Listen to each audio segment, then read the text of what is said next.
Buenas tardes a todos. Pues les agradezco su presencia a esta tercera mesa dentro del cuarto coloquio internacional Fronteras de la Memoria. Esta mesa se titula El papel del ejercicio periodístico en la producción de narrativas, crónicas, rescate de la memoria, el dolor y trauma de guerra. Y pues tengo el honor de estar con Luis Chaparro, que es licenciado en Ciencias de la Comunicación por el Tecnológico de Monterrey, colaborador en diversos periódicos y revistas tales como Vicenews, El Universal, Letras Libres, Nuestra Aparente Rendición, Proceso, El Diario de Juárez, entre muchos otros. Es fundador también del Nuevo Cimarrón, el primer periódico estudiantil en el campus de Ciudad Juárez. Y aquí a mi derecha se encuentra Frederick Saliba, que es corresponsal de Le Monde en México y colaborador con otros miembros francófonos, cubren la actualidad política, económica y social, ambiental, científica, deportiva y cultural de México. Escribió y realizó un documental sobre el barrio lacustre de Xochimilco, pulmón ecológico de la capital mexicana. Se mantiene en constante reflexión de asesinatos a comunicadores y personas allegadas al gremio periodístico. En su libro Les Mexicans Passionnels aborda que pese a la inseguridad vivida en México, los mexicanos se encuentran habituados a las paradojas de la adversidad del día a día. Muchas gracias por su presencia a todos. Y pues la noche anterior quedamos que comenzaría con mi compañero Luis Chaparro, a quien saludo esta tarde. Y pues ahora sí consultarte, Luis, a nivel local, nacional, ¿cómo es percibida la violencia en Veracruz? ¿Ya estamos igual, peor, igual que en Ciudad Juárez? ¿Cuál es tu percepción tú como periodista ahí en Ciudad Juárez? Creo que es importante que este coloquio haya tomado parte en Veracruz, porque ha sido un punto de referencia no nada más de Juárez a Veracruz, sino en el otro sentido también. Creo que Veracruz se compara mucho también con Juárez en términos de la violencia, en términos de los colegas, cómo cubrimos esa violencia, cómo nos protegemos y todo ese tipo de cosas. Y pienso que es importante iniciar también con Juárez, porque Juárez fue, digamos, el punto de lanza para la guerra contra el narco, ¿no? Llamada Guerra contra el Narco por Calderón, iniciada por Felipe Calderón. Se hablaba también del fenómeno de juarificación de México, o sea, y en Juárez empezó a tener ciertas problemáticas que luego se fueron replicando al resto del país, iniciando por ejemplo con el tema de feminicidios en los 90s. En Ciudad Juárez fue un tema que llamó mucho la atención, no porque haya iniciado realmente en los 90s, hay muchas probabilidades de que haya iniciado mucho antes, pero a partir del 93 fue cuando se empezó a llevar apenas un conteo sobre desapariciones de mujeres y se empezó a sacar un patrón. Sin embargo, al parecer había víctimas desde los 80, ¿no? desde antes, y ahora, bueno, el Estado de México es uno de los principales lugares de feminicidio, ¿no? con tasas más altas de feminicidio. En cuanto a la guerra contra el narco también, Ciudad Juárez fue esta punta de lanza donde empezamos a experimentar la hiperviolencia, que ya no nada más eran asesinatos, sino que era violencia con mucho dolo, ¿no? Mutilados, decapitados, colgados en puentes y ese tipo de cosas, y que fuimos teniendo que descubrir cómo escribir, ¿no? Cómo escribir esa hiperviolencia. Y lo fuimos aprendiendo sobre la marcha. Fuimos aprendiendo, ¿vamos a publicar el decapitado o no lo vamos a publicar? Si no lo publicamos es autocensura, y si lo publicamos somos amarillistas. Y luego lo que sigue, después de tener ese debate, casi inmediatamente en la mesa de redacción, la pregunta que seguía era: ¿nos vamos a meter en problemas si lo publicamos o nos vamos a meter en problemas si no lo publicamos? Hablando de la coerción que ejerce el narcoestado, ¿no? que creo que es la manera de llamarlo. No funciona el narco solo como un ente separado de la fuerza del Estado, al menos en Chihuahua, creo que en Veracruz tampoco, creo que en todo México tampoco. Entonces era como, bueno, al parecer estas personas quieren ver publicado el muerto, el colgado o el decapitado, y si no lo hacemos, llegan amenazas, ¿no? Los desaparecidos, que a las familias les duele mucho, o encontraron que les dolía en Juárez que los llamaras desaparecidos como tal, porque parecía que se esfumaron y ya no sabías dónde se fueron, ¿no? Pero no eran desaparecidos, eran secuestrados, ¿no? O sea, las niñas que desaparecieron en Juárez son niñas secuestradas, y entonces hubo que cambiar el lenguaje, o al menos intentar, y creo que todavía estamos sobre eso, porque la violencia en México, el dolor en México en general, se va renovando todos los días, ¿no? Todos los días hay algo nuevo, hay algo más salvaje, hay algo con más dolo, hay algo mucho más complejo.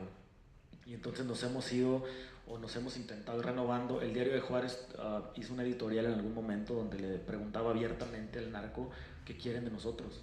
O sea, que era básicamente, ahora qué chingados quieren, o sea, qué hacemos, o sea, lo publicamos, no lo publicamos, cómo lo publicamos, o sea, nada más para que paren de matar a los colegas, o que paren de asesinar y amedrentar a los colegas periodistas, que han sido varios, ¿no? Y que la verdad es que sí te sientes desprotegido y sabes que lo que mata es justo la impunidad, y eso es lo que nos está matando, pero pues también qué haces, ¿no? O sea, que es muy difícil saber qué es lo que sigue, porque en cuanto aprendes a algo y dices, ok, esta historia más o menos, o este tipo de cobertura ya sé qué hacer, o ya tengo un parámetro para saber cubrirlo un poco mejor, pues viene otra cosa. Entonces luego a México le pasó eso, se juarificó. Esta guerra contra el narco, estos soldados en la calle, la Policía Federal, hablar de cárteles y luego microcárteles y todo ese desmadre, se metió como a otros lugares de México, y creo que el segundo fue Veracruz. A Veracruz tuvo un impacto casi inmediatamente después de Juárez y pasó por lo mismo, pero también con componentes distintos, ¿no? O sea, ¿cuáles son esos componentes? Creo que por ejemplo, Veracruz tiene un narcoestado como en Chihuahua, ¿no? donde jalan, y no hay manera de llamarlo de otra manera porque trabajan juntos, o mínimo, o sea, en el mejor de los casos no puede el Estado controlar al narco, en el peor de los casos es el narco realmente quien está controlando el Estado. Y eso es lo que pasa en Veracruz. Componentes distintos, me refiero a que no es la misma historia. Y hablando de la memoria, es importante. Veracruz siento pues que tiene una memoria más arraigada, que tiene raíces, que aquí se ha hecho historia y que la gente recuerda la historia y que la gente sabe cuáles son, como digamos, sus raíces en Veracruz, como en muchas otras ciudades en México. Y Juárez, como es una ciudad fronteriza de paso, la memoria se va parchando por nuevas memorias, ¿no? Entonces va pasando como, tengo esta memoria, pero encima está otra. Entonces esa generación ya realmente no honra o no recuerda, o le vale super madre la memoria de hace 10 años, y así, ¿no? Entonces vas creando un chingo de memorias, una sobre otra, sobre otra, sobre otra. Y entonces Veracruz pienso que es la ventaja de decir de dónde venimos, qué es lo que pasó en Veracruz. Entonces pueden saber un poco más de qué es lo que sigue, o cómo vamos a hacer, qué es lo que van a hacer, qué es lo que van a actuar, quiénes son los actores principales, decidir un poco más quiénes son los buenos y los malos, y dónde están parados. En Juárez es más complejo que eso. En Juárez pues es que parece que nuestra historia empezó ayer, otra vez, ¿no? Y luego pasa un siguiente día y luego pues parece que otra vez la historia empezó apenas hoy, y no hay una memoria fija. En Ciudad Juárez hay una memoria como de plastilina, ¿no? Así como la haces y dura un ratito y luego se deforma otra vez, y luego vuelves a hacer otra forma y luego se vuelve a quitar, ¿no? Entonces, y eso es lo que pasa con nuestras mentes. Entonces, ¿cómo escribes eso? O sea, ¿cómo escribes? Justo el trabajo del periodista se vuelve crucial también en Ciudad Juárez, porque estás tratando de dejar un molde, estás tratando de decir, ok, si la memoria sigue cambiando, en algún momento esto es lo que pasó, pero hay que contarlo bien, y hay que usar las palabras correctas, y hay que investigar bien, y hay que tomarse el tiempo, y en momentos de inmediatez, en momentos donde lo que está pidiendo como el medio es inmediatez, ese molde no se queda. Entonces tú te tienes que tomar tiempo, te tienes que poner de tu lana, poner de tu riesgo, poner de tu mente y tu corazón y tu todo, para poder dejar un molde bien hecho que se va a quedar como parte de la memoria, ¿no? Como tratar de ir dejando cachitos de los panes de pulgarcito, ¿no? O sea, el pedacito, las migajitas así, para saber de dónde viene. Entonces, ¿consideras que el hecho de que Ciudad Juárez sea ciudad de paso, la memoria, o sea, esta memoria a corto plazo que tiene Ciudad Juárez, impide que se le dé seguimiento formal a los casos entonces? O sea, ¿esos casos se pierden de violencia, de feminicidios, de lo que esté sucediendo allá? Exacto. O sea, más que se pierden, se fragmentan mucho. O sea, lo que pasa es que tienes a la familia que perdió una niña que fue secuestrada y que luego encontraron sus restos o encontraron un mini pedacito y la mamá quiere creer que esa es su hija. Y luego tienes encima al vecino que él perdió a su esposa en un tiroteo. Y luego, entonces son dos cosas distintas, en dos planos del tiempo distintos y que parece que son también planos geográficos distintos. Entonces está fragmentado porque la lucha de esa señora no, parece que no es la misma de este señor. Parece que es la misma ciudad. Exactamente, y parece que no es la misma de los niños huérfanos, y parece que no es la misma de un soldado a quien mataron a su amigo también en Juárez, y él ni siquiera es de Juárez, ya le vale madre a esa ciudad, pero estuvo ahí porque tenía que ir a esta guerra contra el narco. Y entonces son como muchas realidades así muy fragmentadas, ¿no? Y más que darle seguimiento, es como, ¿a cuál de todas le da seguimiento? Son un chingo, y se van apilando, y se van apilando, y se van apilando. Y sabemos también que México es un lugar así con mucha impunidad, por un lado, pero también con demasiados muertos. Entonces, cada investigador tiene 100 casos en su archivo. En el mejor de los casos, el güey que menos tiene son 100 archivos así. Entonces tiene que investigar esos 100, pero se le acumulan otros 100 ya para el mes, ¿no? Y así va. Este sentimiento o percepción de que las cosas mejoraron en Juárez tienen que ver nada más con estadística. O sea, es un truco así estadístico porque Juárez antes de lo álgido, que fue en 2010, finales de 2009 y todo 2010, teníamos 2 o 3 muertos en promedio, que ya son bastantes, que son muchos para una ciudad, porque no eran todo Chihuahua siquiera, o sea, era nada más en Ciudad Juárez, una ciudad de 1.4 millones de habitantes, que ven morir asesinados a 2 personas diarias en promedio. En 2010 fueron casi 13. Entonces era exagerado tener 13 personas en un día, ¿no? Muertas. Y cuando esa estadística baja otra vez a 2, decimos, ya estamos a toda madre, o sea, ya se acabó esto, ¿no? Se mejoró, que todo, pero no se mejoró, 2 siguen siendo muchísimos, todos los días siguen siendo muchos. Y entonces sube a 5 y decimos, híjole, entonces lo que sí hizo esta guerra contra el narco en 2010 a la memoria es que hizo un parteaguas, o sea, así como está el antes de Cristo, después de Cristo, y nos medimos así con ese parámetro, así está como antes de 2010 y después de 2010, antes de la narcoguerra, después de la narcoguerra. Entonces, ¿cómo estamos? Y luego, híjole, ahorita jugar, por ejemplo, ahorita este año, que está por terminar, estamos más o menos igual que 2012, cuando las estadísticas iban bajando, pero todavía estamos bastante cabronas. El año pasado decíamos, estamos como en 2007, que apenas iba iniciando ese pedo, ¿no? Entonces esta es una situación que fluctúa. Ajá, exactamente. Es fluctuante. Es fluctuante 100%, y yo no creo que sea coincidencia que fluctúe conforme a qué partido está rigiendo el Estado, ¿no? Claro. ¿Cómo podemos rescatar esta memoria entonces, todos estos casos que se pierden debido al diarismo, de cubrir la nota día tras día? Pienso que es importante eso, por ejemplo, que la hemeroteca es importante porque deja memoria también, deja un registro, aunque es inmediato, más pequeño, más breve, pero sí deja registro.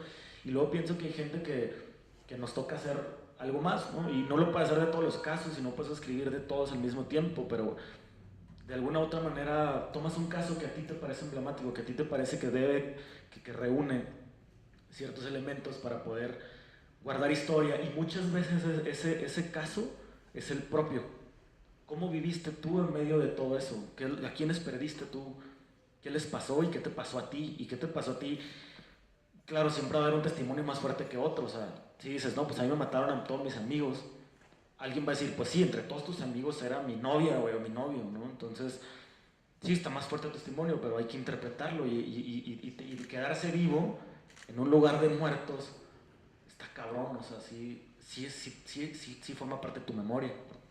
Entonces, ¿consideras que como periodista uno tiene que construir su propia memoria, hacer su propia hemeroteca? Porque, por ejemplo, hay un caso de que las hemerotecas, especialmente en medios electrónicos, están desapareciendo por cuestión de utilizar las tarjetas para notas nuevas y cosas así. Entonces, la cultura de la hemeroteca se está perdiendo. Entonces, uno como comunicador, como periodista, debe hacer su propia hemeroteca de estos casos, ¿no? Tal vez, ¿por qué no? Escribir un libro, tal vez sería una manera de rescatarlo. Exactamente, creo que hay muchas maneras, o sea, no nada más como periodistas, sino como ciudadanos. Hay que dejar memoria, ¿no? Hay que escribir algo, hay que producir algo, hay que dejar una foto, un testimonio, como el testimonio de la mesa inicial, ¿no? Ese diario es bien poderoso para la memoria. Ese diario es muy importante. El periodista, hablábamos ahorita, tenemos un compuesto como de de interpretación así antropológica, y entonces eso es lo que usas contra la inmediatez, que parece que va borrando todo a base de hacer mucho, ¿no? Y es lo que piden los portales informativos actualmente, la inmediatez. La inmediatez. Y esto le resta calidad a la nota informativa. Exacto, ¿no? O sea, y sobre todo el problema de la calidad no es tanto como... No es una cosa técnica que nada más nos sirve a los periodistas para decir hay calidad en el periodismo, sino que justo eso es parte de la memoria antropológica, es parte de la memoria de tu pueblo, es parte de la memoria de tu ciudad, de tu país, que si no la dejas, si no la registras, un día que los hijos de tus hijos van a voltear y va a parecer que no pasó nada, ¿no? Va a pasar justo lo que Ricardo Vigueras ahorita exponía como este libro, y que desmitifica justo esta idea de que Juárez en aquellos años estaba súper chingón y era fiesta y no había realmente pues violencias, ¿no? Pero sí había. Y este escritor lo hizo en un libro de ficción, pero lo registra. O sea, sí hay prostitución, sí hay pobreza muy cabrona, sí hay violencia, sí pasa todo eso. Entonces, ese es el temor. O sea, pienso que eso es lo que nos debería dar pavor, que un día van a voltear los hijos de sus hijos, o en el futuro alguien va a voltear a ver. ¿Y qué pasaba en Veracruz en 2011 o en 2017? Nada vas a ver, como si no hubiera pasado nada. Y todas las vidas que se tomaron y toda la gente que luchó y todo el duelo va a ser como que, pues ya nadie se va a acordar de eso, ¿no? Entonces, ¿crees que uno se acostumbra a la violencia, a vivir entre ella? ¿Uno se acostumbra a la violencia? Sí, pienso que sí. O sea, como somos consecuencia de nuestro entorno y entonces eso es con lo que vives y esas son las memorias que vas creando. Y, por ejemplo, en Juárez hay una memoria geográfica también muy cabrona, ¿no? O sea, vas manejando y ves un edificio y dices, ese lugar estaba bien chido, ahí yo me iba de fiesta con mis amigos, pero mataron a unos güeyes ahí, entonces ya lo cerraron. Entonces ya se te empalmó la memoria, se te ensució así, tenías unos recuerdos muy chingones de tus amigos y luego, pum, se te manchó ya con un asesinato ahí, ¿no? Entonces, así está Juárez, o sea, está manchado. Hay recuerdos como luminosos, como anuncios de neón, manchados así, ¿no? Como con recuerdos del dolor. Y entonces es una memoria geográfica bien fuerte, la de Juárez, que es importante rescatar, que pienso que vale la pena rescatar, y que conforme pasan los años, esos edificios nada más se tiran o se derrumban, y se construye algo nuevo en esos edificios, y no se rescató nada, ¿no? O sea, lo de las mujeres muertas, el campo algodonero, por ejemplo, que es donde encontraron a muchas mujeres muertas, hicieron un memorial, ¿no? Ahí con unas cruces y todo, pero luego lo rodearon de un hotel y de una avenida principal y le pusieron una bardota para que la avenida principal no viera. Entonces al último terminó esa memoria ahí escondida como en un rincón, ¿no? Y que no la ves. Y antes era un lote baldío que a pesar de que no tenía nada, pasabas por ahí y sabías, o sea, sabías, ahí encontraron a muchas mujeres, ¿no? Y eso no puede volver a pasar. Pero ahora pues ya lo pusieron ahí un hotel y unos food trucks ahí que venden hamburguesas, ¿no? Y quedó ahí como todo relegado ese pedazo de memoria. Entonces con esa modernidad quieren tapar parte de esa mala memoria. Exactamente. ¿no? Ese mal recuerdo. Sí. Oye, de hecho, anoche que conversábamos los tres, que a diferencia del día de hoy, la bebida no era transparente sino color ámbar, Frederick comentaba algo sobre, si te consulto, si esta creación de la memoria es parte de lo que consideras una metodología que debería tener el periodista, el comunicador. Sí, justo hablábamos de la metodología. Fred tiene que cubrir esto y ahorita nos va a hablar un poco más de lo que él hace para los lectores en Francia, que tiene que meter más contexto y este tipo de cosas, pero al final de cuentas en el terreno haces lo mismo. Vas y hablas con personas que perdieron a alguien, que estuvieron en un evento traumático, que están vulnerables, ¿no? Justo a la memoria, o sea que su memoria todavía es carne viva, y entonces tú lo necesitas para dejar ese testimonio, pero ¿cómo le haces para no dejarlo con la carne abierta? O sea, ¿cómo le haces para no ser tan rapaz y luego ir y luego, a ver, cuéntame y cómo la mataron y dame detalles, porque sí necesitas detalles para contar una historia, la necesitas. Para dejar un registro necesitas detalles, no te puedes decir, pues a mi vecino lo asesinaron ahí en su casa ya. Pero pues no haces una historia de eso, ¿no? Sí necesitas, no el amarillismo, pues no necesitas el detalle de a qué olía o qué sabía, pero sí necesitas saber qué pasó y quién fue y cómo se dio y a qué hora fue, si era de día o de noche, hacía frío, calor, para dejar un registro así como real. Pero ¿cómo le haces para no dejarla para no dejar a esa persona con la carne abierta? Porque justo hablando de la ¿cómo se llama? De la retraumatización. O sea, estas personas cuando y revictimización. Y revictimización, o sea, les pides que cuenten eso y empiezan a sudar o empiezan a ponerse nerviosos y empiezan a ponerse tensos, algunos vuelven a llorar porque están viviendo otra vez eso. Y entonces, o sea, no puedes dejarlos así y decir, bueno, muchas gracias, bye bye. Y vas y cuentas tu historia. ¿Crees que el comunicador lo desensibiliza el ver vivir tanta violencia, sangre, todo esto? Pienso que sí, pienso que muchos comunicadores lo que hacen es justamente tratar de tener una aproximación que tampoco es sana. O sea, pienso que tienes que medir cuál es la aproximación sana, porque tampoco, bueno, yo no considero que sea sano aproximarte tanto. O sea, aproximarte y al abrazo y al llanto junto con la persona con la que estás hablando, y eso es lo que hablábamos también ayer ahí, pero también es horrible estar con una distancia tan fría como para pedir que te cuenten algo así y luego ya decir bye bye. Y vas y escribes la historia. Pienso que tiene que haber un cierre. Como decía Fred, tratar de dejar otra vez a la persona donde estaba antes de que te contara todo eso, ¿no? Pero no dejarla peor. Pero no dejarla peor. Ajá, entonces, ayer hablábamos de estas metodologías y a mí lo que me funciona es crear un diálogo. Si buscas, por ejemplo, testimonios de migrantes que han pasado eventos traumáticos y entonces llegas con uno y los demás están oyendo porque estás en un albergue o en un refugio temporal y entonces hablas con uno y los demás empiezan a escuchar tu diálogo y los demás quieren contar también algo, entonces se incluyen en el diálogo y se vuelve una plática muy, muy chingona de la que tú obviamente te alimentas, ¿no? De la que te está sirviendo a ti, pero ellos también, o sea, tú ya les estás diciendo, a ver, venga y siéntese y cuéntame todo, ¿no? O sea, él también quiere hablar y quiere contar qué le pasó a él, y entonces hay un diálogo, que justo un diálogo es en los dos sentidos, o sea, tú no nada más le estás sacando como información, sino que estás rebotando, teniendo retroalimentación, y al final tratar de hacer una plática, no necesariamente ligera, pero una plática de cierre, una plática como para, a ver, vamos a hablar de otra cosa o ponerlo en otro contexto, para que cierres, o sea, para que no te quedes así otra vez con toda la experiencia así, ¿no? Como viva. Y que Fred lo comentaba también anoche, que decía, bueno, pero yo nomás vengo por 2, ¿no? Y se trata a veces de 30 personas, 25, si quieres abundar en el tema, Fred, por favor. Sí, sí, enfin, yo llegué en México en 2006 y mis temas principales al principio era la democracia, porque en 2006 había como 3 presidentes en México. Había Vicente Fox, que estaba todavía en función, había Felipe Calderón y había López Obrador. Entonces los franceses se preguntaban dónde va la democracia mexicana. Pero muy rápido, al final el tema se centró mucho más sobre la violencia. Y como Luis, tuvimos nosotros como corresponsales a aprender en la marcha cómo tratar este tipo de tema. Y tienen que saber que nosotros no tenemos formaciones psicológicas, no nos enseñan nada, nos envían y estamos solo manejando todo, ¿eh? La producción y todo. Y es verdad que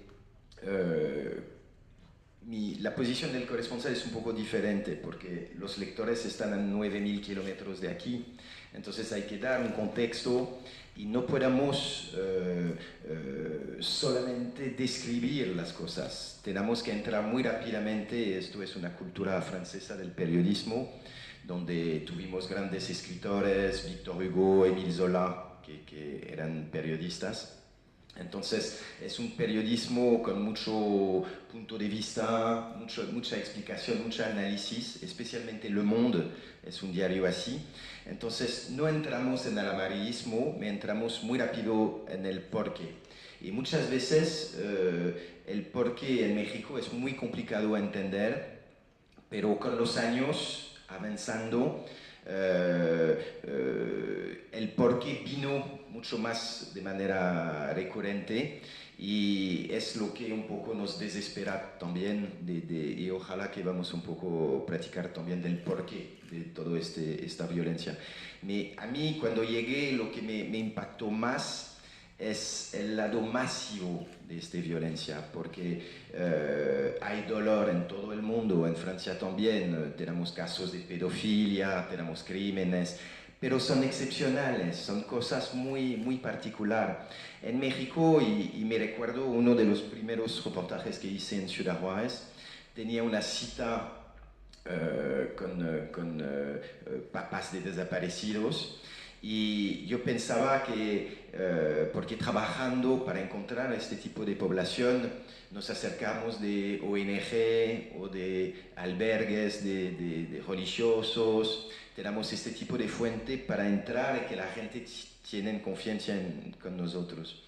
Y yo pensaba entrevistar 2 para mi reportaje y hay 25 personas que vinieron.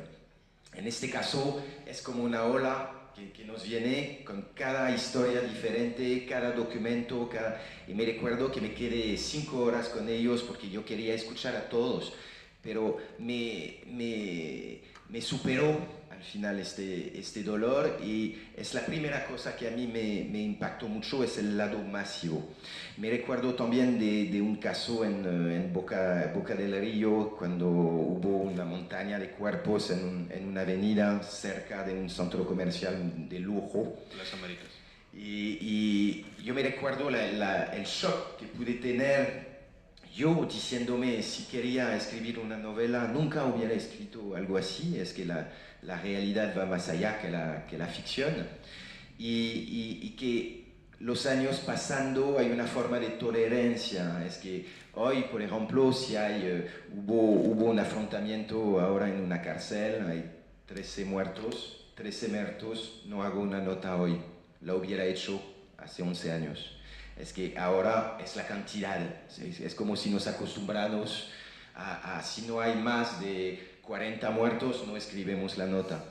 Hay algo un poco perverso en el lado dramático, es que estamos en una evaluación cuantitativa de la violencia y hay una forma de tolerancia al sufrimiento, por ejemplo, donde no nos quedamos solamente a una historia o 2, hay que tener un volumen. Y esto es muy preocupante en un lado mismo para un diario que no es amarillista. La otra cosa es que este lado masivo, porque cuando llegué hablábamos del narco, hoy hablamos mucho más de los crímenes de Estado. Desde Ayotzinapa, por ejemplo, nos fijamos, y esto es hablando con colegas locales, porque tienen que saber que un corresponsal no puede trabajar sin colegas locales. Yo, si llego a hacer una investigación en Veracruz, yo no conozco Veracruz, no soy mexicano, son colegas de aquí que me van a ayudar, que me van a dar las llaves para entender la problemática local. Y muchísimos colegas locales, de prensa locales, me hablan de un miedo más importante del gobierno que del narco, de una manera. Y esto, para un francés, es difícil de entender para mí y hacer entender a mis lectores. Porque yo vengo de un país donde hay corrupción, hay crímenes, pero hay un Estado de Derecho. Entonces, para los franceses entender la problemática de México es muy complicado. Yo pienso que es complicado para los propios mexicanos, entonces imagínense los franceses. Y el hecho que entramos en el porqué, en la análisis, me recuerdo que al principio yo hice muchos reportajes sobre narcocultura, donde explicaba mucho la narcocultura o de dónde viene, y me iba mucho a Sinaloa. Pero hoy hay como una contagión en Ciudad Juárez, y lo que me llama mucho la atención hoy es la contagión de la violencia. Es que evaluamos a casi 17 o 18 estados que están en un estado de crisis, de violencia, y hace 11 años no estábamos en esta situación. Entonces, hoy se puede ir a casi cualquier lugar de México, hay esta violencia. Y es como si esta violencia la vivimos nosotros. Y mismo los periodistas, ellos mismos la viven. Entonces, nosotros como corresponsales, por el momento no somos tan amenazados directamente, pero como le dije, trabajamos con fuentes locales y son ellos que son amenazados. Y hay muchos casos así que nos obligan a trabajar con una metodología particular.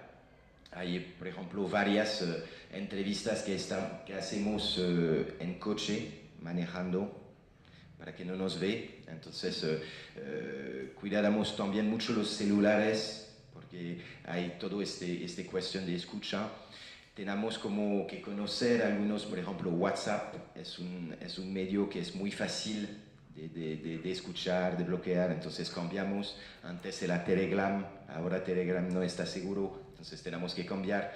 Y al final terminamos a trabajar con papel. Es que dejamos los celulares, practicamos y nos intercambiamos mensajes que dejamos en un café y vamos a buscar para tener el contacto. Es toda una metodología que era completamente nueva para un periodista como yo que no conocía este tipo de environamiento y no me fijaba también del riesgo que hay, porque en mi país la prensa es el cuarto poder, decimos, y hay un real poder de la prensa. No hace tanto. De hecho, la primera vez que platicamos en la Unidad de Humanidades, me dijiste que en Francia un periodista puede hacer renunciar a un ministro. Aquí en México le cuesta el trabajo, en el peor de los casos, la vida. Claro. Acaba de pasar en Francia. Hay también un ministro de Hacienda que tenía un cuento de banco en un paraíso fiscal. Y ya, se fue el ministro. En México lo que vemos, y lo vimos con el caso de la Casa Blanca, por ejemplo, denunciado por el equipo de investigación de Carmen Aristegui, los únicos que pagaron la cuenta de una manera es el equipo de Carmen Aristegui. Entonces, el que denuncia es el condenado, lo que en Francia es muy difícil de entender. Y nosotros también lo tenemos que hacer entender a nuestra redacción, porque ellos están en Francia y no se fijan del peligro que puede tener de trabajar. Entonces obliga a aprender sobre la marcha, a cómo trabajar. Y sobre las víctimas, hay algo un poco tremendo que veo, es que nos pone en una posición difícil. Muchas veces cuando entrevisto a víctimas, hay víctimas como Esther Hernández o familiares de víctimas que hablan, que escriben, pero hay otros que no. Hay muchos perfiles de víctimas. Hay un efecto de catarsis con la víctima de practicar. Y es verdad que como corresponsal tenemos una posición un poco diferente, porque de una manera estamos, pero nuestro público está lejos. Y muchas víctimas tienen más confianza en un corresponsal que un periodista mexicano. Y nosotros tenemos un poco el deber de comunicar la historia esperando que vamos a tener un impacto. Y muchas veces es un poco así que presento una entrevista diciendo que la historia que me va a platicar puede servir a que no se pasa más este tipo de crimen, pero porque Le Monde está leído en Francia, pero también en la ONU. Si entran en el Banco Mundial, por ejemplo, van a ver que el diario está. Entonces, es un diario que tiene un impacto internacional. La cosa que veo desde 11 años en México es que al final me adelanté un poco porque la situación no mejoró y nuestro papel no permitió realmente de avanzar. Lo que puedo decir es que hay un papel de la prensa internacional aquí que es fundamental, y yo lo vi con el caso, por ejemplo, de Javier Sicilia. Es que este tipo de movimiento se puede que no hubiera tenido la misma importancia si no hubiera tenido una cobertura internacional. Igual con Ayotzinapa, por ejemplo, son cosas fundamentales, especialmente con el PRI, porque el PRI mira mucho la imagen que tiene afuera, y entonces son más preocupados de lo que se dice de México, del gobierno afuera del país, que durante el gobierno de Felipe Calderón, por ejemplo. Pero al final lo que vemos, y es un poco duro de reconocerlo, es que nuestro impacto es mínimo. Y cuando hablábamos de la memoria, lo que le puedo decir es que en Francia, si hablamos de los 43, la gente sabe. Escribimos tantos artículos, entendieron. Lo que pasa es que como todo se cansa y hay un momento que escribimos menos.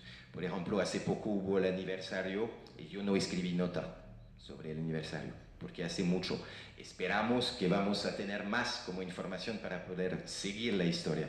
Me hay algo un poco frustrante, es que tenemos historias muy fuertes, tenemos que cuando lo que decía Luis tiene toda la razón, es que cuando entrevistamos a una víctima, para hacer una nota necesitamos detalles.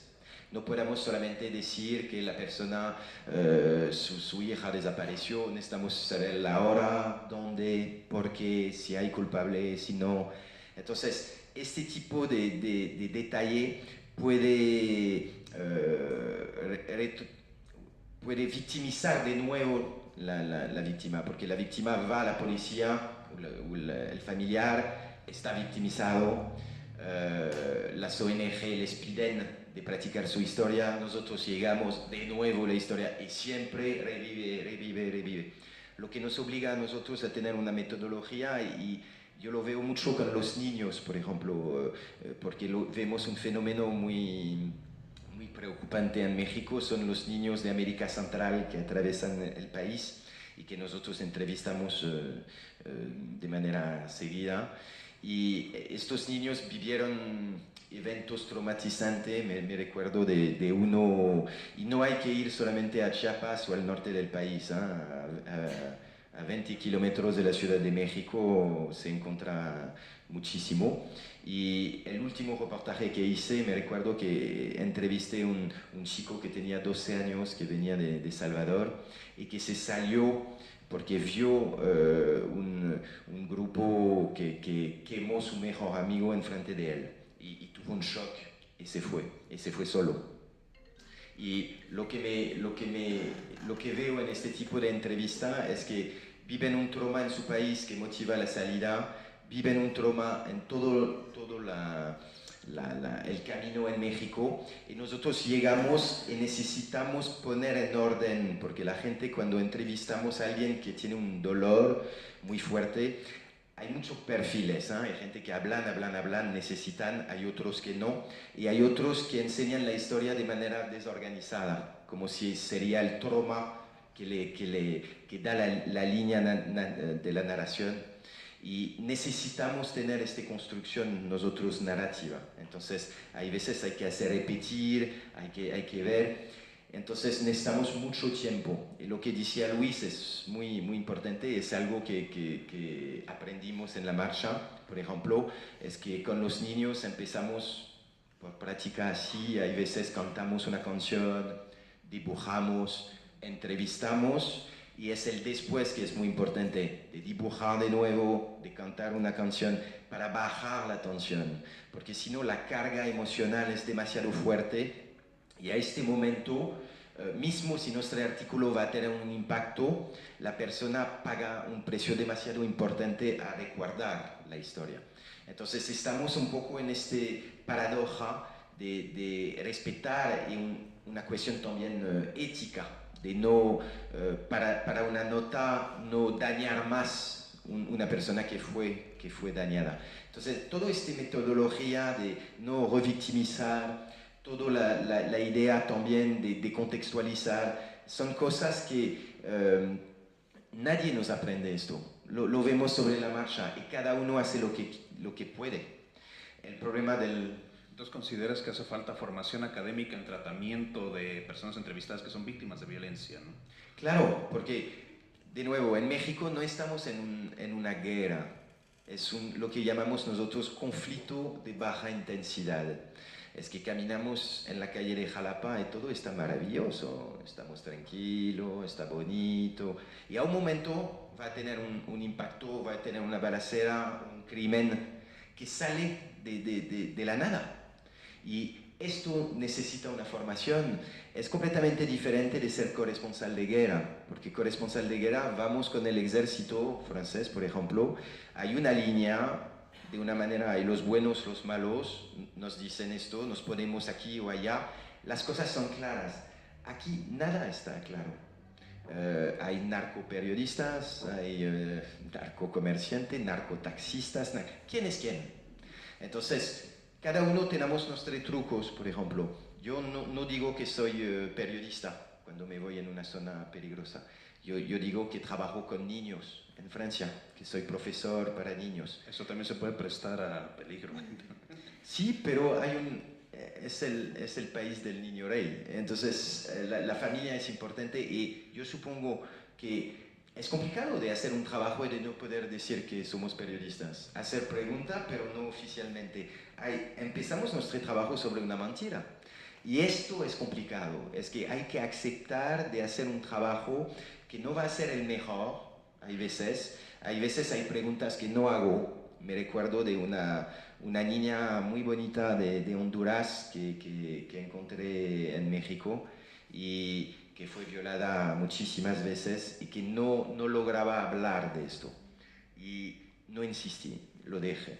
Es que hay que aceptar de no tener la información para no dañar demasiado la persona. Y esto son cosas que son condiciones de trabajo muy difíciles y donde es verdad que de una manera es más fácil para un corresponsal porque vamos mucho en el contexto. Y cuando llegamos en este contexto, nos fijamos muy rápido que al final, hace 11 años que estoy aquí y casi hace 11 años que escribo la misma cosa. Es que la inegalidad te hace la cama de la violencia. Las cosas son como patrones así que se repiten, pero lo que veo es que no hay evolución y esto a mí me preocupa muchísimo y lo vemos sobre la violencia contra los periodistas, por ejemplo, es que la llave es de hablar y revelar las cosas. El problema es que cuando llegamos a esta etapa de entender los por qué estamos en esta situación, empiezan a matar periodistas y matan más. De hecho, esta pregunta es para ambos. El marco jurídico de protección para los periodistas, digo, pues se sigue considerando, no sé si en Francia, pero bueno, tú y yo somos del mismo país, sabemos que esto está considerado como oficio, no como profesión. Entonces esto vulnera más todavía al gremio periodístico. ¿Qué percepción tienes allá de Ciudad Juárez? ¿Cómo es el tratamiento? ¿Cómo es la violencia hacia los periodistas? ¿Y qué sabes de los casos de Veracruz?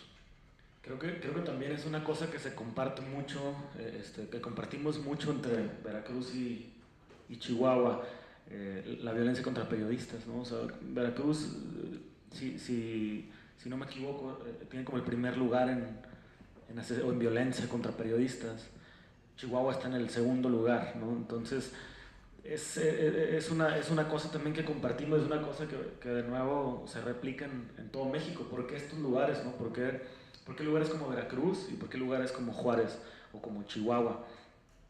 Y es donde, como decía Fred, o sea, donde realmente está reinando la impunidad, donde realmente no tienes asegurado nada y donde el periodismo se hace mucho sobre la marcha. Hablando de la metodología, por ejemplo, en ese sentido, pienso que es difícil tener un manual o una metodología en un lugar tan cambiante como México, donde la barbarie siempre se va superando a ella misma. Y entonces hay que tener maneras nuevas de hacer las cosas y está difícil como estandarizar una cobertura. Y eso mismo pasa con los periodistas. ¿Te cuidas de qué? ¿De quién? El que era tu enemigo a lo mejor un enemigo identificado hace 2 años o hace 5 años ya no es el mismo que ahora, ya es como más complejo. Porque antes era muy fácil. Antes era como el enemigo tuyo, principalmente antes de la violencia contra el narco, del narco y todo eso, el enemigo podía ser el político corrupto, por ejemplo, ¿no? O el empresario que estaba haciendo una tranza con algo. Y entonces era muy sencillo. ¿Cómo te proteges de eso? Lo publicas, te cuidas, cuidas bien tu reportaje, que esté bien amarrado, que tengas todas las pruebas. Entonces él va a decir, es mentiroso, te quiere amenazar, o en el peor de los casos, lo peor que te podía pasar era que te quisiera dar una lana, ¿no? Para que no publicaras o lo que sea, pero ahora no, o sea, ahora es la política del miedo, la política también del copycat, ¿no? De alguien que ni siquiera es narco, ni siquiera es parte de ningún grupo criminal, pero pues ya no sabes, entonces te mandan así a quien sea a decir, ¿sabes qué? Vengo de parte de no sé quién y cállate o te mato. Y pues claro, ¿qué haces, no? ¿Qué haces en ese momento? Entonces, ¿cómo te cuidas ante eso? ¿Cómo dices realmente así como, no, este güey no era narco, no era nadie? Sí, ven, la pérdida de un periodista, de un comunicador, no es una pérdida de peso valiosa, ¿no? Dice, bueno, pues lo mataron porque precisamente pues, estaba involucrado en alguna situación de riesgo, ¿no? Y eso es lo que... Exacto, y eso es lo más lamentable que le ha pasado a México y que le han hecho a México, que han mostrado su fragilidad, o sea, han mostrado también su unión, como lo hablábamos ayer, que decía Fred que le sorprendió mucho la respuesta inmediata de cómo se empezó a organizar la gente después del sismo en la Ciudad de México, y eso es consecuencia también de todo lo que hemos pasado, o sea, de una memoria colectiva de que, puta, nos mataron estudiantes, nos mataron mamás, papás, hijos, y hay que ser bien solidarios, y hay que abrazarnos, porque ya sabemos que el gobierno no llega, ya sabemos que llega tarde o llega con sus chingaderas como siempre, entonces tienes que hacer eso, ¿no? Y es parte es parte de lo que ya México tiene construido como memoria. Sí, nada más nosotros nos vamos a salvar, nada más nosotros mismos nos vamos a cuidar. Y entonces reaccionan ya sin pensarlo, ¿no? O sea, pum, lo haces rápido. Pero también al mismo tiempo te muestra una fragilidad, sobre todo en el gremio, por ejemplo, en el gremio como periodistas. Muestra la división, muestra la fragilidad que tenemos como periodistas. Y deslealtad entre nosotros. Exactamente, mismos. o sea, te demuestra, por ejemplo, el caso de la niña del colegio Rebsamen, que luego sí existió y no existió y no sé qué madre, y al último todo el mundo se fue encima de la periodista de Televisa, ¿no? Y no digo que no tenga responsabilidad, pero es como, era un momento como de mucha tensión, de mucho movimiento, de mucho todo, y, ¿no? O sea, hay que ser como un poco más fraternales entre nosotros mismos como periodistas, o sea, tener cuidado sobre el juicio que emite sobre alguien más, no solo porque le puedes arruinar la carrera, sino porque en lugares como Juárez o como Veracruz lo puedes estar condenando a muerte, ¿no? O sea, puedes correr un rumor y decir, ¿sabes qué? Es que este güey está agarrando lana de no sé quién, pero no te consta, es algo que tú escuchaste, que a alguien se le ocurrió decir y neta lo estás condenando a que lo van a matar. O en el pueblo lo estás matando otra vez, o sea, ¿qué pasa cuando matan a un periodista? ¿Qué pasó cuando asesinaron, por ejemplo, a Rubén? ¿No? Lo primero que empezó a salir es que, pues es que tenía una fiesta ahí con un chorro de coca en su depa y no sé qué. Como si eso, ¿qué es? ¿Esto es sentencia de muerte? O sea, tener coca en una mesa ¿qué tiene que ver con su trabajo, ¿no? ¿Qué tiene realmente que ver con su labor o con lo que sea? ¿Qué es lo que pasa? ¿Qué es lo que sucede con todas las víctimas en México? Con la mujer, a la mujer también inmediatamente le hacen lo mismo. No, pues es que sí se lo estaba buscando, cabrón. O sea, ¿cómo te buscas eso? ¿Cómo te buscas esa violencia? Realmente no hay manera. Y así, ¿no? O sea, así, esa es la parte frágil que ha sacado la violencia en México. Sí nos ha unido, sí nos ha puesto como más juntos, pero al mismo tiempo nos ha puesto más frágiles ante eso, ante que ya está súper fácil decirle a alguien, no, pues es que andaba metido en no sé qué, es que estaba haciendo no sé qué. A Miroslava en Chihuahua, Miroslava Bridge, que era la editora del periódico Norte, ella fue mi editora por un año y al inicio le quisieron hacer lo mismo. Al inicio le quisieron hacer lo mismo, decir, no, es que se me hace que Miroslava estaba agarrando lana de no sé quién, y empezó el rumor, pero entonces está en ti callar ese rumor, o sea, decir, a mí no me consta, yo no voy a compartir ese rumor, yo no voy a decir que realmente Miroslava estaba haciendo eso, a nadie le consta, ¿no? Y además, de todas maneras, no es que se lo merezca, pues. Tus colegas ahí en Ciudad Juárez, ¿qué te dicen sobre esta vulnerabilidad hacia el medio? En Ciudad Juárez lo que está pasando ahora es que durante el duartismo, mientras estaba César Duarte en Chihuahua, Dos duartismos. Ajá, también ese es otro paralelismo. No sé si tú tenías al titular y nosotros al corresponsal o viceversa. O sea, tenemos dos Duartes al mismo tiempo. Igual de... no usar esa palabra. Eso. pero lo que pasaba es que la violencia estaba como contenida, ¿no? Recibía mucho dinero los periódicos en Ciudad Juárez, pero mucho, excesivo. Y entonces esa violencia no salía, solo veía las páginas cuando todavía no llegaba la lana de gobierno del Estado.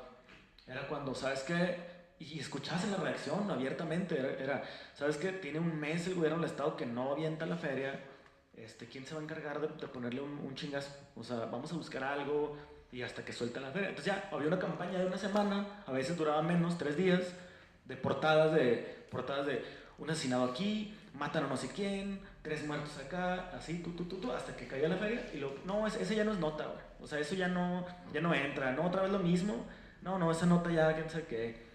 Ay, no seas amarillista, güey, ya no publiques, es como, cabrón, ya hace 3 días que... Y la gente cuando empieza a ver esas portadas dicen, o sea, si es favoritista dicen, ya les pagaron, ¿no? O si están tirados porque pues, no les ha caído el billete. Y es muy obvio, y se puso más obvio ahora con el cambio de gobierno. Entra Corral del PAN, les corta toda la lana, y entonces hay campañas, ¿no? Campañas, pero así también muy descaradas, ¿no? De estarle pegando Corral. Que tampoco, o sea, no digo que esté haciendo las cosas bien, realmente tampoco está haciendo las cosas bien, pero es una campaña muy burda, una campaña donde si sale a pasear con el perro, está mal, es como, Corral salió a pasear con su perro mientras el Estado está en fuego, ¿no? O Corral levantó las manos así, ¿de qué se está burlando, cabrón? Es como, no, o sea, es demasiado burdo, es demasiado grotesco que se note que les hace falta la lana. Y eso es lo único que dice es, los medios están mal formulados, o sea, están llevados como empresas, ¿no? Empresas que además su contrato más gordo es con gobierno del Estado. Y hay nuevos modelos, Animal Político, por ejemplo, uno de ellos, que están encontrando nuevas maneras de fondearse, maneras mucho más sensatas, que les dan mucha más libertad para realmente hacer y decir, y no estar atados a la lana del gobierno, ¿no? Esa situación cuestiona su ética y credibilidad, aparte. Ajá, y que comprometes a todo tu estado. Porque también, o sea, hay que decirlo, el diario de Juárez, por ejemplo, es el que más pagan en todo Chihuahua, es el diario que mejor paga a los periodistas en todo Chihuahua. Sabemos que los periodistas estamos terriblemente pagados.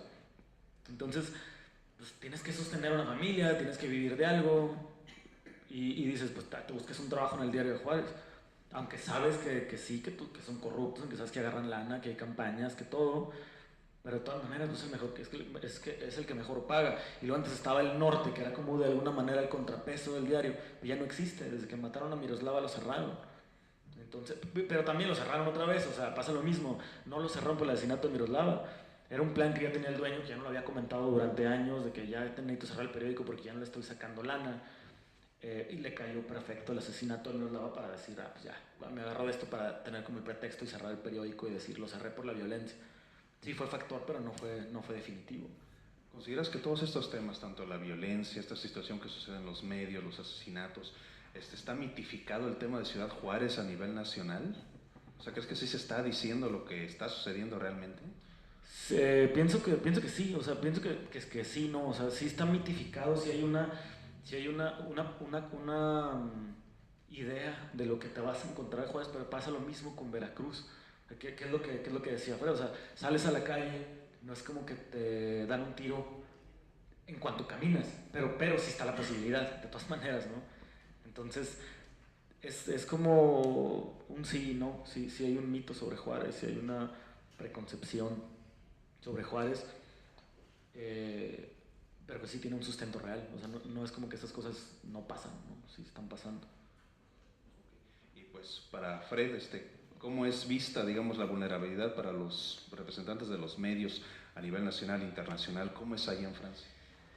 No, es completamente diferente en Francia y lo que quería decir es que en México hay casi una paradoja. Es que yo escuchaba Esther hablar, que hablaba de su hija Irene, que hablaba de no olvidarla, de vencer el olvido, construir un futuro donde ella está incluido, la idea de la memoria como algo fundamental, también la impunidad que impide el duelo de una manera. Y nosotros tratando de cubrir este tipo de cosas, de hacer una memoria de esto. La violencia nos pega a nosotros, es que es como una cadena de violencia. Hay una víctima, vamos a investigar sobre su caso, muy rápido llegamos en el porqué llega muchas veces al gobierno y nos viene a amenazar a nosotros. Entonces, esta cadena de violencia es un poco, nos apanica un poco. Yo lo que quiero decir es que cuando dicen que el más fuerte dolor de una manera es el olvido o la banalización de la violencia, hubo un crimen muy importante en Francia que es de Charlie Hebdo. Fue un atentado terrorista en una revista de dibujistas, muy provocador, y llegó terroristas y mataron a miembros de la redacción. Pocos días después había 4 millones de personas en la calle en Francia para defender nuestra manera de vivir, nuestra también manera de ver la prensa, de ver a qué sirve de provocar. Hace poco estaba en una manifestación para Javier Valdés, que es un periodista de Sinaloa, que fue un shock para nosotros. Hay un poco un antes y un después de Javier Valdés, del caso del asesinato de Javier Valdés, porque Javier Valdés trabajaba con nosotros y de una manera tenía fama. Y siempre pensamos que en México matan a los periodistas, los pequeños locales, pero que cuando hay una fama estamos protegidos, y no. Y en esta manifestación estábamos 300 y había casi puros periodistas solamente. Y a mí regresé muy deprimido a mi casa porque yo me dije, ¿cómo? 4 millones de personas en Francia, 300 en México que manifestan para la libertad de expresión. Entonces, obvio que una de las cosas principales de la violencia en México viene del gobierno, viene de la impunidad insoportable que hace víctimas. Viene también, porque en las víctimas hay también miembro, y esto es también un tema que podríamos practicar, es que en las víctimas no hay solamente las víctimas del narco, hay víctimas que están adentro del narco. Es que entrevistamos a sicarios o a gente que trabajan, que son víctimas, de una manera. Entonces hay una cadena de víctima y de victimario que se pone así, que es un poco tremenda, pero al mismo tiempo, esta culpa del gobierno que denunciamos y que casi cada mexicano con quien practico sabe que el sistema es así, que al final no puede tener narcotráfico sin un apoyo político, que la corrupción sirve. Ahora están quitando el financiamiento público para las elecciones que vienen. ¿De dónde van a sacar el dinero los partidos políticos? Entonces, en México cada vez me pregunto si hacen algo y la consecuencia puede ser peor, ¿no? Entonces, es un poco preocupante. Pero yo pienso que hay también una responsabilidad de la propia población. Es que si la población no entiende que hay que denunciar el crimen, hay que hacer una investigación y hay que denunciar quién es el culpable, hay que apoyar la prensa para esto. Es que nosotros lo hacemos, pero tienen que entender que cuando hablamos en México de 98% de impunidad, para los periodistas es 99.3, 0.7 de los casos son arreglados. Entonces es mismo peor, no digo que hay que hacer un ranking, pero tienen que entender que los colegas que son amenazados no tienen dónde ir. Un amigo mío me platicaba que recibió una llamada, él es de Guerrero, y recibió una llamada que le anunciaba que su colega fue asesinado. Y él, la primera cosa que hizo es de despedirse de su familia, diciendo bye bye, porque a mí me va a tocar. Es que no mismo piense a ir a la policía, a protegerse, o mismo contactar el mecanismo de protección. Porque hay instituciones. México es un país, cuando hablamos de Estado fallido, yo no compro esto. Yo veo la fuerza armada muy poderosa, las instituciones, tienen Corte Suprema, tienen muchos aparatos. El problema es que no funcionan. Nada funciona. Y una amiga amenazada que hizo una investigación sobre una política del DF que está metido en el narcotráfico y fue amenazada. Y cuando fue a dar su testimonio, la propia persona le dijo que estaba amiga de esta persona. Y le dijo, la puedo marcar ahora. Lo que era una segunda amenaza. Y la única opción que tuvo mi amiga es de irse 1 año y medio en España. Gracias que ella conocía periodistas extranjeros, porque la ayudamos a tener los papeles y todo de los visas, pero un otro no tiene esta opción. Lo que quiero decir es que el periodista amenazado está solo y tiene un rechazo adentro mismo de su redacción. Es increíble, es que no hay apoyo adentro de la redacción. Le tratan de narcoperiodista, que se metió en cosas malas, que era... Y es falso, la persona solamente hizo su chamba y la hizo para otros. El problema que veo es que si no hay, en Francia cuando hablamos del cuarto poder, es que nosotros somos del lado de los que no tienen, de los que hay que defender, contra los 3 otros poderes. Y equilibramos y denunciamos. Pero si la gente, si nuestro papel social es de asegurar que estamos en una democracia, pero que el propio pueblo no nos ayuda o no nos apoya por lo demás, ¿cómo lograr? Y al final llegamos a una situación de autocensura. A partir del momento que un periodista tiene hijos, tiene familia, porque cuando implica solamente a nosotros, es nuestro business. De una manera está ok. Pero cuando empieza a implicar miembros de su familia, es otro rollo. Entonces, ¿qué hacemos? No nos metemos. Y entramos en el silencio, entramos en el olvido. ¿Y qué hace sufrir a las víctimas? Este fenómeno. Entonces, yo lo veo como algo que es como tremendo y que hay que romper a un momento. Pero yo siento, es verdad que la democracia francesa tiene siglos, no es como un proceso que se viene del día al otro, ¿eh? Pero hay que pensar, cuando la libertad de expresión en Francia está atacada, 4 millones de personas en la calle que lo defienden, en México 300. Hay que cambiar este fenómeno porque sin el público, sin los lectores, nosotros no podemos tener protección, porque todos nos atacan a nosotros, ¿eh? A mí, todos quieren que el corresponsal de Le Monde se equivocó sobre una cifra, es malo, o es... Entonces hay que luchar contra esto, pero siempre decimos, tenemos el apoyo de la población. Y yo veo algo, es que hay algo problemático, hay un problema, mismo en México hay algunos colegas míos que me piden de publicar primero en mi diario, para poder publicar en el suyo. Entonces me entregan la investigación así, por favor, públicalo en el tuyo, porque a partir del momento que tú vas a publicar, a mí me van a autorizar la publicación en mi diario. Hay algo que no va. Y de nuevo, sobre el punto de las instituciones, y lo vimos sobre la ley de víctima, lo vemos sobre el mecanismo de protección de los periodistas. Yo les puedo decir, protección de periodistas, ponen cámaras en las casas, y dan un botón de pánico. Y una vez probamos el botón de pánico. Tomaron 1 hora y media para venir. Cuando hay un problema, hablamos de pánico, es que hay alguien en su casa que le quiere matar. Si toman 1 hora y media a venir a ayudar, no sirve el botón de pánico.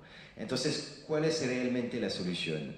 Irse, cerrar su boca y pasar a otra cosa. Y así no podemos tener democracia, porque no vamos a tener denunciación. Y lo vemos en el caso Odebrecht, por ejemplo. Hay Lozoya, antiguo presidente de Pemex. Sabemos que el expediente está en Brasil. Sabemos el propio dueño de esta empresa, Odebrecht, que es una empresa de construcción de Brasil, denunció a esta persona, dio dinero a esta persona. ¿Dónde está el expediente? La PRG dice que no está. Es imposible, en Brasil el proceso está. Entonces, ¿qué significa? Que mismo en Brasil avanzaron más que en México sobre cuestión de justicia. Y es a nosotros los periodistas de denunciar esto, porque si no, nunca lo van a hacer. Pero si arriesgamos nuestra vida solo, estamos en una posición. Entonces, la situación del periodista, no quiero defender a fuerza el trabajo del periodista, lo que quiero decir es que es muy complicado, no tenemos tiempo, no tenemos medidas para investigar, y además cuando encontramos algo, a ver si lo publicamos, a ver si jugamos nuestra vida para una información. ¿Para qué? Para gente que al final, si nos matan, no van a ir en la calle para defendernos. Hay un problema así, y yo pienso que esperando que la solución viene del gobierno es un error. El problema viene del gobierno. Él no lo va a arreglar. Son a nosotros de hacerlo. Yo no sé, porque en mi país es una evolución que tomó muchísimo tiempo para llegar. Pero es verdad que yo pienso que hay excelentes periodistas en México, excelentes investigadores, pero solamente los que son protegidos, tipo Carmen Aristegui, Anabel Hernández, que son como star, pueden permitirse de publicar. Pero no, hay que tener un gremio, algo. Y les puedo decir que en Francia, por ejemplo, tenemos una tarjeta de prensa donde no hay el nombre del diario. Es un cuerpo profesional. Nos ayudamos todos. Tienen que saber que hace varios años, cuando hubo una manifestación de periodistas del norte que vinieron al DF con chaleco antibalas, diciendo no podemos trabajar, no tenemos la posibilidad de trabajar. Yo envié la nota y mi diario me marcó y me dijo, no, vamos a hacer el editorial. Porque son colegas, mismo si son a 9.000 kilómetros. Si el cuarto poder no trabaja juntos, pierde su poder. Y yo tengo la impresión en México que el cuarto poder no existe. Y las palabras son importantes. Tú decías comunicador. Yo no soy un comunicador, soy periodista. Yo no comunico, analizo, trato, interpreto y después comunico. ¿Entiendes? Es que la comunicación es la última cosa de mi trabajo. Pero antes hay todo un trabajo. Y tienen que saber que en Francia hacemos los mismos estudios que los ministros. Es como si... es que consideramos que tenemos que tener las mismas armas de formación, para poder luchar contra intereses que no quieren que publicamos. Y es la unidad que nos da fuerza. Y yo no desespero, yo pienso que va a venir, espero que va a venir con el tiempo. Pero lo que veo es que los crímenes están subiendo, estamos casi a 11 en 2017, y vienen elecciones en 2018, especialmente elecciones locales. Entonces, se puede que vamos a llegar a top. Y ojalá que haya una conciencia colectiva para defender el trabajo periodístico, porque yo pienso que si no hacemos esto, nunca vamos a llegar a una democracia en México o una real democracia, por lo demás. De hecho, ambos consideran que podría desaparecer la carrera de comunicación, de periodismo, ahorita con la baja de matrícula, debido a la violencia hacia periodistas. Pues, ¿qué sucedería aparte con esto de que ya cualquiera es periodista publicando en redes sociales? ¿Cuál es el panorama que ven? Creo que lo discutíamos también hoy temprano sobre la inmediatez y las redes sociales y la amenaza de que ya no existan periodistas porque pues ya de todas maneras todo el mundo toma una foto y todo eso. Y es lo que dice Fredo, o sea, realmente a los periodistas se nos paga por interpretar y analizar. O sea, no te pagan por tenerla, por decir hubo un choque, ¿no? Te pagan decir por qué y en qué contexto y qué se puede hacer y quién es responsable. Y pues la misma inmediatez que exigen los dueños de los medios, especialmente de portales electrónicos, como los suyos, la inmediatez, quieren que les envíes la nota esté como esté. Exacto, entonces no hay contexto, no hay análisis, no hay investigación, no hay nada o sea, no están los elementos que lo hacen llamar periodismo, pues, ¿no? O sea, es un reporte, nada más, pero no es investigación, no es una nota. Se ha vuelto periodismo de reportes, que es lo que sucede también con las llamadas telefónicas. Ajá. No la tienes estructurada, la tienes nada más en la mente, entonces sale, pero en ocasiones sin estructura. Y es un reporte y sirve para hacer el registro, sabes que inmediatamente esto acaba de pasar, porque entonces hay que darle seguimiento. O sea, en todo caso tienes un reporte, tienes alguien que te haga un reporte, pero luego tienes alguien que haga el análisis, que haga la investigación, pero no se le está invirtiendo, de hecho se le está invirtiendo cada vez menos. Y y luego está pasando, no sé la verdad si va a llegar un momento en el que el periodismo se extinga, porque al final de cuentas, más que una profesión es un oficio, y vamos a ver quiénes vamos a estar haciéndolo, aunque sea nuestro bolsillo, ¿no? O sea, pero porque hay que hacerlo. Y lo que sí veo es que en un momento, como tú comentabas ayer, se puso de alguna manera de moda el periodismo, ¿no? En algunas generaciones pasadas, todo el mundo quería ser periodista y estudiaban periodismo y le apostaban. Y cuando se vino la violencia, como la violencia del narco y todo esto, y luego se empezaron a notar que realmente pagaban cada vez menos y realmente tenías menos de periodista y hacías justo eso, nada más un reporte, y entonces ya no necesitas una cámara, ya no necesitas quién sé qué, ya con tu celular y mandas la foto y video y un live y lo subes a Facebook y mandas 3 twitters y entonces ya eso es una redacción hecha de eso, ¿no? Hecha de 3 twitters, 4 notas, 3 fotos con tu celu y un enlace en vivo. Pero pues eso no es periodismo, o sea, yo sé que es complicado explicarlo a colegas o entenderlo cuando eso es lo que tu medio te está pidiendo, pero eso no es periodismo, o sea, son herramientas que son buenas, ¿no? Y que son muy útiles. O sea, pues se está abaratando el oficio, entonces. Exacto, pero justo porque ya nadie le está apostando al periodismo, o sea, como dice Fred, o sea, la gente realmente tampoco le está apostando al periodismo, pero porque también están desilusionados de lo que hacen los medios de comunicación, los conglomerados.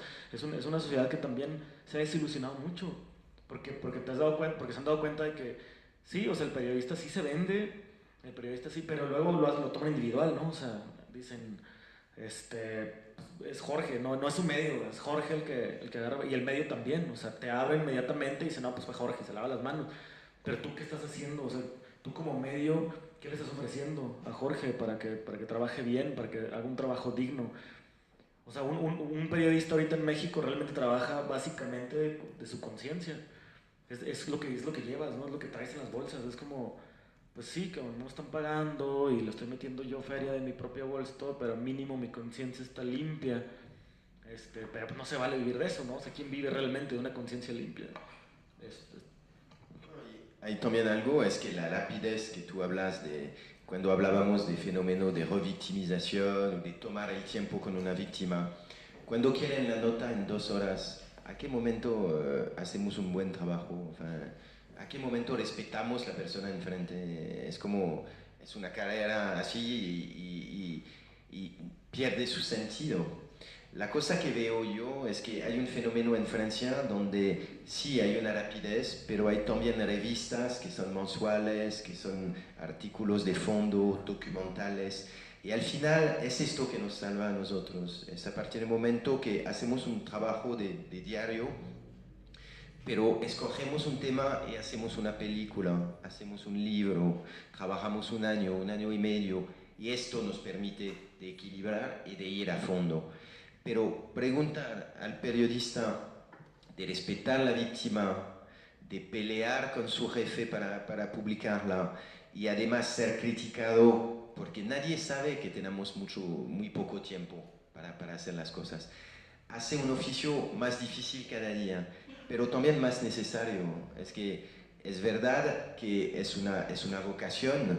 Cuando hablábamos del dolor, del trauma, yo lo que vi también es la fuerza, y lo vimos en el caso de Esther. Esther escribió un texto fabuloso, ¿no?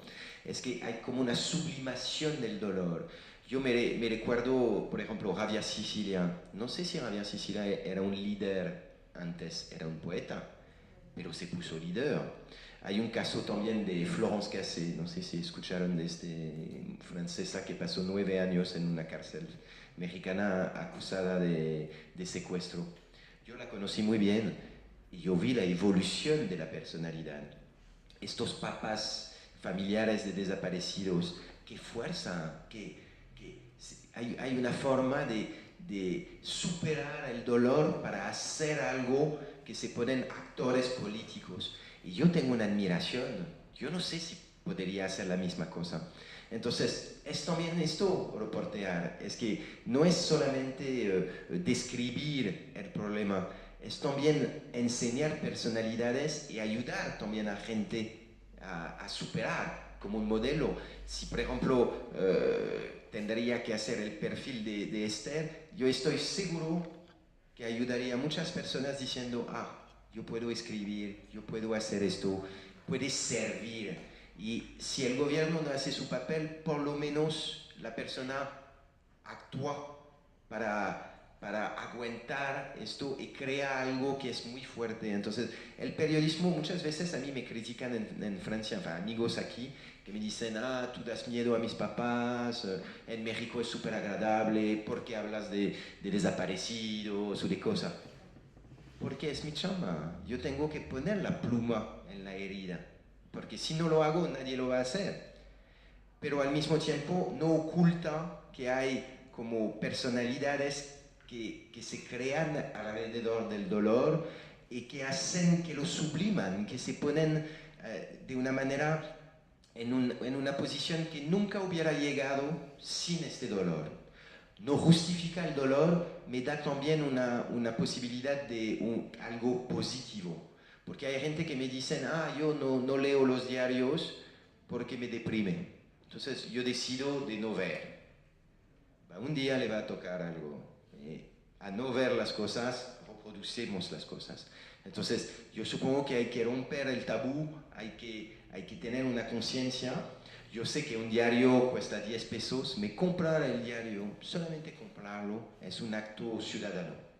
Y si no hacemos este tipo de trabajo juntos, al final, yo pienso que nunca vamos a tener una democracia en este país. Es que la democracia va a pasar por la libertad de expresión. Y cuando hablaba de comunicador o periodista, es que aquí, por ejemplo, me dicen reportero. Eres reportero. Y hay algo un poco desprestigio, un poco, ¿no? Entonces, como, ok. En Francia, yo soy periodista. La gente me respetan en mi chamba. Valoramos. Es historia, es que tuvimos grandes escritores, periodistas, pero ustedes también al final, Poniatowska, Villoro, no sé, tienen periodistas. Y la gente cuando les pregunta, dicen, yo soy periodista. Poniatowska dice, toda mi vida yo fui periodista. Entonces, no falta gente. La cosa que falta es de la mirada que tenemos hacia esta gente. Y yo supongo que de una manera el periodista es un observador y al mismo tiempo es una víctima. Entonces tenemos una posición un poco rara nosotros, pero es valorando a la víctima o valorando al periodista o valorando solamente a los otros que podamos luchar contra una fuerza del Estado que es enorme en México, porque tienen las medidas. Yo le digo solamente una cosa, es que cuando voy a Francia, por ejemplo, no recibo llamadas de presidencia, mismo si no anuncio que me fui a Francia. Significa que saben muy bien dónde estoy. Y esto, no necesitamos tener amenaza directa para sentirnos amenazados. Yo nunca tuve amenaza del gobierno o de cosas, pero yo siento que podría venir. Y en esta anticipación yo me digo, wow, ¿quién me va a ayudar? Si me pasa algo así, ¿quién me va a ayudar? Y es una pregunta que deberíamos tener todos. Yo pienso que comprando un diario es un acto político. Solamente comprar un diario. Con la casi ya desaparición de los diarios impresos, entonces para los que ya no tienen la costumbre de salir a un puesto de revistas a comprar un diario y solamente lo consultan en internet, ¿dónde queda esta parte? Primero, hay pocas publicaciones que no tienen papel. Es que en Francia, por ejemplo, yo Está pasando al revés. No, lo que quiero decir es que claro que el sitio web es más leído, pero muchas veces una publicación necesita papel para existir, para tener material.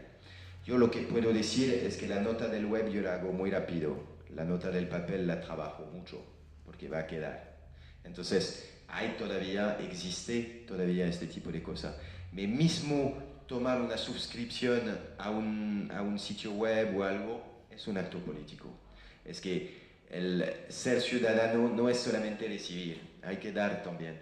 Y esto supongo que es un proceso y yo veo las críticas que hay de los mexicanos cuando hablo con los mexicanos de los periodistas, hablan muy mal de los periodistas, muy mal. Ah, la prensa no son educados.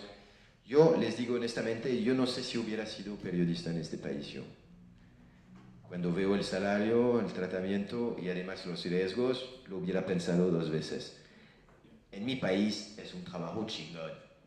Chingón, ser periodista es súper. Esa es la cabeza. No, es verdad, es verdad.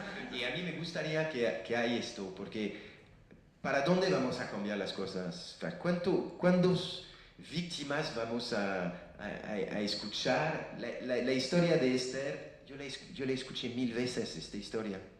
Y al mismo tiempo es única y es común. ¿A qué momento van a valorar la historia de Esther? Ella se la valoró ella misma, porque tiene la capacidad de ella. Pero no. Y lo que digo, por ejemplo, sobre los papas de los 43. Yo conocí los papas de los 43 de Ayotzinapa al principio. Eran gente que casi no podían hablar, formular una idea. Ahora toman un micrófono, hablan 1 hora en frente de 1000 personas. Este tipo de personalidad, este tipo de historias son a enseñar a otros. Porque hay soluciones, hay posibilidades. Y si tenemos la posibilidad que la libertad de expresión sea el cuarto poder en México, me da un poco optimismo sobre la democracia. Muchas gracias para todos los que nos siguen acompañando. Se abre una sesión de preguntas y respuestas para los caballeros, quien guste.